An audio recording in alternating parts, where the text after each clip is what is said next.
경제적 자유를 추구하는 여러분들과 함께 금융 재테크 정보를 공유하는 종합자산관리 채널 머니몽TV에 오신 것을 환영합니다. 금융재테크 머니몽TV입니다. 금번 영상은 여러분들께서 최근에 많은 관심을 갖고 있는 월 1%, 연 최대 15% 분배금 지급이 가능한 월배당 ETF 중 주식형, 채권형, 리츠형을 제외한 커버드콜 전략을 활용하는 ETF, 여기에 어떤 기초자산을 담아야 안정적인 수익률과 현금 흐름이 가능한지 문의하시는 분들이 많이 계십니다. 그래서 배당 성장주의 대표적인 슈드가 나온 건지, 미국의 대표 지수 S&P 500이 나온 건지, 이런 주식형 말고 가장 안전하다고 할 수 있는 미국 국채, 채권이 나온 건지 문의 내용들이 많으시고, 그래서 이번 영상에서는 각각의 장단점을 알아보는 시간으로 진행하도록 하겠습니다. 준비되셨습니까? 자, 첫 번째 월배당 커버드콜 ETF의 기초자산입니다. 미국의 배당 성장이죠.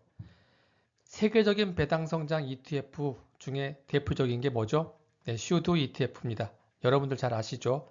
시총 5억 달러 이상 기업 중에서 10년 이상 배당을 지급하고, 그리고 또 배당금이 매년 성장하는 그런 대표적인 ETF로서 그 추종하는 기초지수는 다우존스 미국 배당 100 지수입니다. 여기에는 어떤 종목들이 들어가 있죠? 이런 슈드 ETF 포함뿐만 아니고 에브비라든가 화이자라든가 뭐 금융주의 대표적인 블랙락이라든가 우리 소비재 홈디포라든가 그리고 여러 가지 코카콜라, 시스코 등 대표적인 배당주들이 포함되어 있습니다. 자, 커버드콜 ETF의 핵심 사항은 결국 뭐죠? 미래의 투자 수익보다는 현재 안정적인 인컴 수익, 이 옵션 프리미엄을 통한 분배금 재원 확보가 가장 중요하다는 것은 여러분들께서 잘 알고 계시죠? 그래서 이 안정적인 분배금 재원을 최대한도로 극대화하기 위해서 여러 가지 방법들을 씁니다. 세 가지 방법이 있죠. 이 옵션 프리미엄을 어떤 종류로 쓸 거냐, 또 비중은 몇 %로 가져갈 거냐, 어떤 전략을 쓰느냐가 3대 핵심 포인트라고 말씀드릴 수가 있고, 옵션 종류에는 만기가 한 달 남은 그 옵션을 먼슬리 옵션이라고 하죠. 그래서 한 달에 한 번 콜옵션 매도하는 방법, 그 다음에 일주일짜리 잔존 만기 옵션을 일주일에 한 2번 정도, 한 달에 8번 매도하는 방법, 그리고 초단기 옵션, 하루짜리 그 옵션을 활용해 가지고 데일리 옵션 매일매일 파는 거죠. 예, 이런 세 가지 방법이 있습니다. 그럼 첫 번째 보시게 되면 이번에 그 배당 성장주 중에서 국내에 많은 분들이 지금 가입하는 상품 세 가지를 제가 추려봤습니다. 타이거 미국 배당 다우존스 타겟 커버드콜 2호 잘 아시죠? 일명 타미당 2호라고 합니다. 예, 많이들 가입하셨어요. 목표 분배율은 연 10%고 최근 월 분배율이 0.87, 예, 10% 넘고 있죠. 여기는 먼스리 옵션을 활용합니다. 한 달에 한 번 콜옵션 매도한다는 거죠. 그래서 콜옵션 매도 비중을 40% 가져가는 게 특징이고, 그리고 ETF의 기초자산 슈드를 그 주가 상승 참여율 60%까지 쫓아간다고 합니다. 이 슈드의 연배당이 통상 3%가 좀 넘어요. 여기에 옵션 프리미엄을 7%를 뽑아내서 20%의 목표 분배율을 맞춘다고 볼 수가 있겠죠. 네, 월말 배당이기 때문에 30일 말일 날이 아마 분배금 지급 기준일입니다. 그 다음 보시면 삼성에서 그 만든 코덱스 미국 배당 다우존스, 이건 타겟 커버드콜이죠. 타겟은 뭐죠? 여기 보시게 되면 이 옵션 비중 조절의 여러 가지 방법 중에 하나인데, 타겟 커버드콜이 있고 밑에 보시게 되면 라이스 미국 배당 100 고정 커버드콜이 있습니다. 이 차이점 알고 계십니까? 타겟 커버드콜은 분배율, 목표 수익률을 고정시켜서 난 12%를 무조건 확보하겠다. 여기에 맞춰가지고 콜옵션 종류와 비중을 만드는 거고, 고정 커버드콜은 옵션 비중을 나는 10%, 주가 상승 참여율은 뭐 90%, 이렇게 비중과 참여율을 고정시켜 놓고 한다는 게 차이점이죠. 그러다 보니까 고정 커버드콜 같은 경우는 이 목표 분배율 프리미엄이 좀 변동될 수 있다. 이게 차이점이라고 말씀드릴 수가 있습니다. 아시겠습니까? 그래서 여러분들께서 보셨을 때, 자, 그러면 만약에 내가 배당 성장주 커버드콜 ETF에 가입을 했습니다. 근데 다우 지수가 만약에 이번 달 마이너스 5%가 빠졌어요. 그러면 어떻게 되죠? 타미당 2호 같은 거는 옵션 비중이 40%이기에 이 40% 정도는 그 하락률을 좀 만회할 수가 있겠죠. 그럼 마이너스 2% 정도까지는 커버가 돼서 실질적으로 커버드콜의 수익률은 마이너스 한 3% 선에서 방어가 됩니다. 하지만 타겟 커버드콜이나 고정 커버드콜은 옵션 비중이 10%밖에 안 되기 때문에 거의 다 하락장에서는 이 마이너스 5%를 다 때려 맞는다 이렇게 볼 수가 있죠. 근데 만약에 다시 상승했어요. 그래서 이번 달에 만약에 플러스 5% 지수가 상승했을 때는 어떻게 되죠? 그렇죠. 타겟 커버드콜 2호가 타미당 2호 같은 경우는 한 3%밖에 쫓아가지를 못하죠. 왜? 기초자산 상승 참여율이 60%이기 때문에. 하지만 타겟 커버드콜이나 고정 커버드콜 같은 경우는 거의 한 4.5%까지 쫓아갈 수 있다. 회복력이 있다. 그렇기 때문에 안정적으로 보신다면 이렇게 먼스리 옵션이 나은 거고, 그리고 변동성을 좀 즐기시는 분들은 타겟 커버드콜이나 고정 커버드콜이 좋은 겁니다. 하지만 제가 봤을 때 이 다우지수 같은 경우는 다른 지수와 달리 이렇게 변동성이 높지는 않아요. 안정적인 게 보통 배당주거든요. 그래서 개인적인 생각이지만 이런 다우지수 배당주 같은 경우는 먼스리 옵션 정도로 쓰는 게 더 마음 편하게 투자하지 않을까 그런 생각을 해보고 있습니다. 그 다음에 중요한 게 기초자산의 일치 여부예요. 변동성 측면에서 굉장히 중요합니다. ETF의 기초자산이 뭐죠? 미국 배당 다우존스 지수죠. 근데 옵션의 기초자산 뭡니까? 다우지수인가요? 아니에요. S&P 500 지수입니다. 왜 이 지수를 쓰죠? 시장에서 거래량이 많기 때문에 통상 S&P 500이나 나스닥 100 지수를 많이 활용합니다. 근데 이렇게 기초자산과 옵션의 기초자산이 서로 같습니까? 다릅니까? 다르죠. 그러면 ETF의 기초자산은 슈드고 옵션의 기초자산은 S&P예요. 기초자산이 불일치입니다. 그러면 어떤 문제가 발생하냐면 작년, 재작년 같은 경우를 보죠. 시장이 좋았죠. 작년 같은 경우는 S&P 500 지수가 연간 몇 퍼센트입니까? 24%. 그리고 다우 지수는 13%예요. 자, 그러면 콜옵션 매도했을 때 S&P 500 지수가 높다는 거는 나한테 평가 이익이에요? 평가 손실이에요? 손해를 보죠. 우리 옵션 프리미엄을 받는 사람 입장에서는. 그러면 이 손해 본 거를 ETF의 기초자산인 슈드가 어느 정도 상승분을 만회해 줘야 되는데 작년에 S&P 500은 한 20% 이상 수익이 났는데 다우지수는 11%밖에 수익이 안 났습니다. 그러면 나의 전체 연간 평가 금액은 생각만큼 하락할 수가 있다. 이걸 참조로 알아두시기 바라겠습니다. 반대로 2022년 같은 경우는 S&P 500 지수보다 연간 다우 지수가 더 높았습니다. 이런 경우는 반대죠. 평가 금액, ETF의 평가 금액은 더 상승할 수 있고 분배금도 더 안정적으로 받을 수가 있다는 점. 그래서 이 해당 기초자산과 옵션의 기초자산에 일치하지 않으면 이런 시장의 상황에 따라서 나한테 긍정적일 수도 있고 부정적일 수도 있다. 이것도 참고로 알아두시기 바라겠습니다. 자, 두 번째 월배당 커버드콜 ETF의 기초자산입니다. 많은 분들이 또 관심 갖고 있는 채권이죠. 자, 세계 투자하시는 분에 있어서 3대 안전자산이 뭐가 있죠? 예, 미국 국채와 달러, 금입니다. 그렇기 때문에 많은 분들이 또 채권에 관심이 있고 지금 미국의 기준금리가 최근에 약 100bp 정도 좀 내렸죠. 그래서 4.5까지 좀 내려와 있습니다.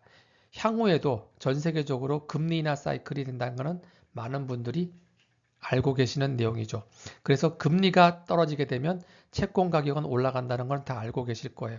그런데 최근에 장기 채권 금리로 중심으로 해가지고 그 금리가 아직까지 높은 수준에 있습니다. 그 이유는 12월 발표한 비농업 고용 지표가 그 컨센서스가 17만인데 25만으로 아주 폭등했고 실업률은 4.2에서 4.1로 떨어졌어요. 미국이 아직까지 고용이라든가 경제가 탄탄하다는 거죠. 이 단기 채권 같은 경우는 보통 기준금리 연동됩니다. 그래서 미국채 뭐가 있죠? 2년물이라든가 그리고 3개월물 같은 경우는 기준금리 연동이 되는데 10년물, 20년물, 30년물 채권 금리는 장기금리죠. 이 장기금리는 어디에 연동이 되느냐? 미국의 경제 상승률에 대한 기대감, 경기 침체가 없으니까 지금 높은 겁니다. 그리고 인플레이션 재반 등에 또 영향을 받아요. 지금 새로 출범한 트럼프 행정부에서 관세, 이민 정책을 쓴다고 하죠. 관세를 20% 부과할 때 통상 수입 물가, 상품 가격은 8% 이상 올라가고 또 이민 정책을 쓰게 되면 우리 그 노동자들의 인건비가 올라갑니다. 그럼 인플레이션이 쉽게 떨어지지 않겠죠. 그러면 연준에서 금리를 또 쉽게 많이 내리지 않겠죠. 그래서 아직까지 이게 선반영이 돼서 장기 금리가 시장에 높은 이유 중에 하나고, 그 다음에 재정 적자를 면하기 위해서 미국 국채를 무한정 찍어내고 있어요. 수급의 불일치죠. 이것도 지금 영향을 미치고 있습니다. 자, 그러면 이런 상황에서 그 뱅크 오브 아메리카의 최근에 그 자료를 보니까 올해 연말에 미국채 10년물은 4.25에서 4.75 선에서 움직인다고 해요. 만약 이거를 기준으로 봤을 때는 저는 미국 국채 10년물 기준으로 4.5% 이상이면 채권을 담아도 굉장히 좋은 상황입니다. 얼마 전에 채권이 4.8까지 올라갔죠. 4.7 넘었을 때 미국의 기관 자금들도 많이들 매수했습니다. 자, 그러면 지금 국내에서 커버드콜 ETF로 채권 주조 자산을 보게 되면 솔, 미국 30년 국채 커버드콜이 있고 목표 분배율은 다 똑같아요. 연 12%고. 그다음에 코덱스의 타겟 커버드콜이 있고 이거 합성입니다. 그다음에 엔비디아와 미국채를 섞은 혼합형이죠. 이것도 12%네요. 월 분배율도 다 1% 넘게 지금 나오고 있습니다. 근데 왜 솔 같은 경우는 목표 분배율이 월 분배율이 상당히 높게 나오네요. 그 이유가 뭐죠? 아시겠습니까? 요거는 환 노출형이에요. 요거는 환 해지형이고 최근에 환율이 굉장히 높죠. 그래서 환에서 지금 수익률이 올라간다고 보시면 되고, 그 다음에 솔의 30년 국채 커버드콜 같은 경우는 위클리 옵션 전략을 쓰면서, 그리고 2% OTM 전략. OTM은 뭐죠? 콜옵션 매도했을 때 행사 가격을 좀 높입니다. 그래서 실제로 그 상방이 열려 있죠. 그래서 2%까지 그 수익률을 계속 올릴 수가 있다. 그리고 월말 배당이기 때문에 만약에 이 30년 국채에 투자하시는 분들이 솔과 코덱스 상품을 만약에 두 개를 다 보유하시게 되면 하나는 월말 배당, 하나는 월중 배당이니까 한 달에 두 번 월급을 받는 기분을 느끼실 수 있을 겁니다. 그래서 최근에 이제 가입하시는 분들이 환해지가 좋은지 환노출이 좋은지 많이들 고민하세요. 최근에 원달러 환율이 계속 높다 보니까 쉽게 또 떨어지지도 않을 것 같고, 떨어진다고 해도 과거처럼 뭐 1200m로 갈 것 같지도 않고 뉴 노멀이 한 1300 정도 전후에서 움직일 것 같다. 이러신 분들이 많이 계시죠. 그래서 통상적으로 환해지를 하시게 되면 환율 해지 비용이라는 게 발생합니다. 금리가 낮은 국가에서 금리가 높은 국가로 투자하시게 되면 우리나라의 지금 기준금리가 3%, 미국이 4.5인데 우리가 지금 더 신흥국임에도 불구하고 금리가 낮죠. 그 금리 차가 1.5%가 납니다. 이 150bp만큼의 마이너스 1.5를 안고 들어가시는 거예요. 환해지를 하시게 되면. 그 다음에 환노출 같은 경우는 통화분산의 효과를 한번 생각해 볼 수가 있죠. 미국 주식이 올라가게 되면 환율이 좀 빠져도 상관이 없죠. 수익이 나니까. 그 다음에 환율이 만약에 급격하게 빠지게 되면, 그러니까 급격히 올라가게 되면 또 미국 주식이 또 빠질 수가 있죠. 하지만 어느 정도 빠져도 환에서 또 환차익을 얻을 수가 있겠죠. 그래서 요거를 보통 우리가 자산 배분, 보험 인슈런스 효과라고 해요. 통화 분산 효과라고 합니다. 그래서 단기적으로 한 1년 정도를 보게 되면 저는 환해지를 하는 게 좋다고 보는데, 한 5년 이상 장투하시는 분들은 오히려 환노출로 가시는 게 전반적으로 더 유리할 수도 있기 때문에 이것도 선택으로 한번 생각을 해 보시기 바라겠습니다. 그 다음에 타이거라든가 그 반도체 대표적인 대장주라고 할 수 있는 엔비디아의 30%가 들어가고, 그 다음에 지금 미국 국채 30년물에 70%가 들어가면서 환노출용으로 들어가고 있는 상품이 있죠. 타이거 상품으로서 위클리 옵션이고요. 요거는 채권이 60% 남았기 때문에 채권 혼합형이라고 합니다. 채권 혼합형은 우리 안전자산 비율이 30% 들어가야 되는 퇴직연금이라든가 IRP 자산에도 넣을 수가 있고요.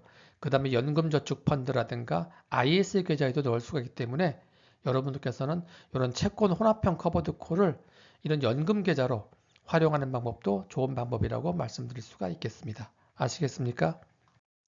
자, 세 번째 커버드콜 ETF의 대표적인 기초자산이죠. 제일 많은 분들이 하고 있는 겁니다.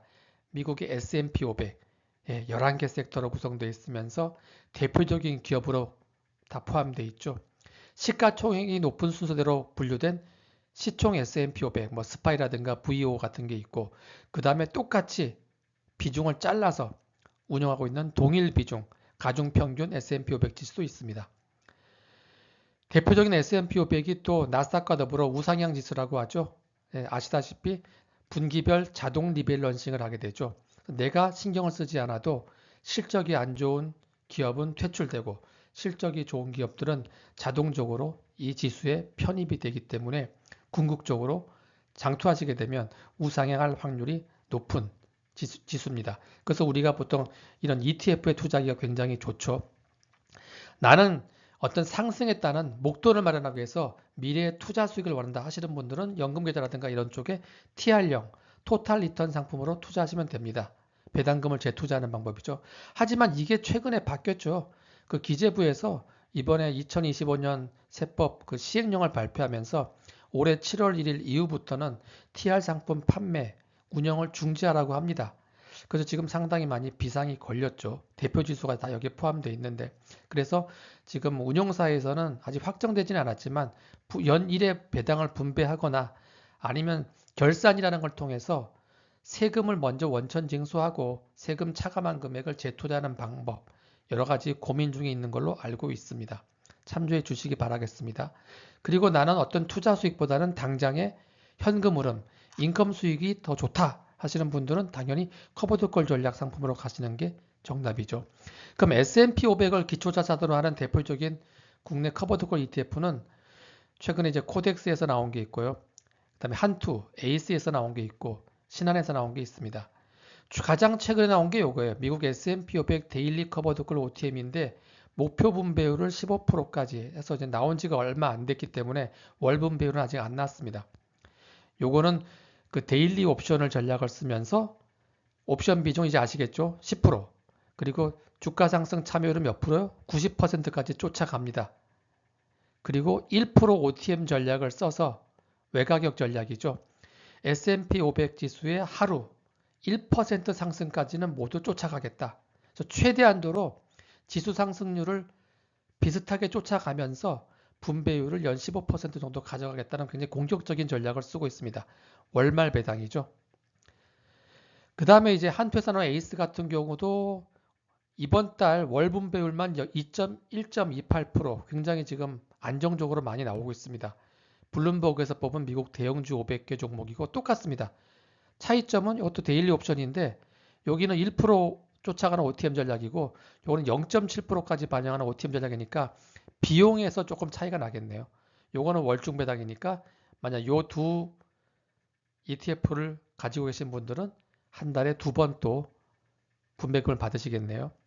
그 다음에 요 합성이라는 거는 제가 말씀드렸지만 요거는 그 증권사에서 수익률과 지수를 복제해서 수합 거래를 통해서 가져오는 거기 때문에 패시브 전략을 씁니다. 지수만 추종하는 거죠. 하지만 여기 솔 같은 경우는 액티브라고 써 있죠. 액티브는 뭐죠?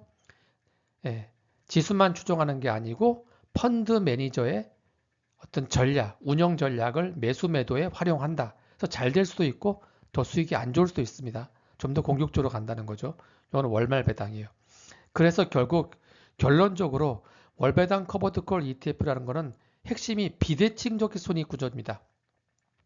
상승장에서는 옵션 프리미엄을 미리 줬기 때문에 투자 수익이 좀 제한되고 있고 하락장에서는 똑같이 만약에 먼스리면 조금 낫겠지만 데일리나 위클리 같은 경우는 원금 손실 위험이 당연히 존재하겠죠. 그래서 처음에 가입하실 때 시장 예측을 중요합니다. 우리 횡보장이라든가 소폭 시장이 상승할 때 박스권에서 이런 커버드콜이 안정적으로 운영이 되기 때문에 초기에 매수하실 때 안전마진 확보가 굉장히 중요하죠. 그래서 나는 적립식으로 쭉 불입하시는 분들은 지금 시장 상황이 좋고 나쁨에 관계없이 매달 불입하시면 됩니다. 만약에 근데 목돈으로 들어가실 분 있죠. 한꺼번에 5천만 원을 넣겠다. 1억을 넣겠다 하시는 분들은 5천만 원 같은 경우는 1천만 원씩 5회, 1억 같은 경우는 2천만 원씩 5회로 쪼개서 분할 매수로 들어가셔야겠죠. 근데 분할 매수를 언제 들어갑니까? 이때 바이 더 딥 전략을 써야겠죠. 통상 미국 지수 같은 경우는 1년에 S&P 500 기준으로 연고점 대비 5% 이상 빠지는 조정장이 1년에 4차례 정도는 반드시 옵니다. 그리고 10% 이상 빠지는 하락장, 이게 18개월마다 한 번씩 온다고 해요. 그리고 이제 20% 이상 빠지는 베어 마켓, 약세장 같은 경우가 2, 3년에 한 번씩 오죠. 그럴 때 이제 조금씩 분할 매수로 들어가는 것도 필요하겠죠. 그래서 MMF에 현금을 보유하는 현금 보유 전략도 굉장히 중요합니다. 한꺼번에 막 들어가시는 게 아니에요. 그래서 요거를 정확히 좀 더 보시려면 상대 강도 지수 RSI 지수가 있고 우리 공포 변동 지수 빅스 지수가 있죠. RSI 지수, 빅스 지수가 30 정도의 전후로 가까워졌을 때 들어가시는 것도 하나의 방법입니다.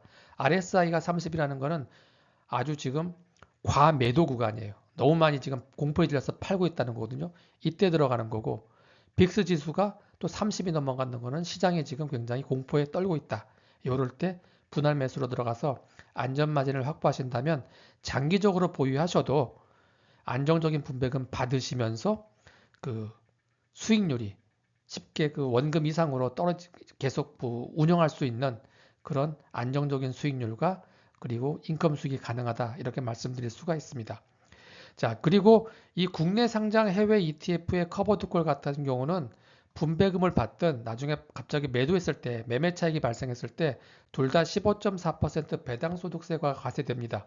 그래서 연간 2천만 원 초과됐을 때 금융소득 종합과세나 아니면 이자 배당이 1,000만 원 넘어가시는 분들은 지역 건보료로 들어가죠. 또는 건보료가 증가가 되죠. 우리 직장 다니시는 분들은 2천만 원이 초과되면 급여 이외에 또 건보료가 또 추가로 발생될 수가 있기 때문에 이런 분들은 우리 ISA나 연금저축 같은 절세 계좌를 많이 활용하시면 그게 가장 효과적이라고 말씀드릴 수 있겠습니다. 잘 아시겠죠? 자, 그래서 오늘 강의는 그 대표적인 월배당 커버드콜 ETF의 기초자산인 미국 국채, 또 S&P 500, 그 다음 미국 배당 성장주 중심으로 제가 설명을 드렸고 오늘 다 설명 못 드린 뭐 미국의 나스닥 지수 같은 경우 또 국내 지수 같은 경우는 다음 시간에 제가 또 영상으로 준비할 계획이니까 그때 또 많이 시청해 주시기 바라겠습니다. 자, 오늘 영상 내용 보시면서 궁금한 내용 있으신 분들은 댓글 남겨주시고요. 또 이렇게 구독, 좋아요, 알림 설정해 주시면 또 영상을 제작하는데 저에게는 또 큰 힘이 되겠습니다. 그럼 다음 영상 준비해서 다음 기회에 또 뵙도록 하겠습니다. 감사합니다.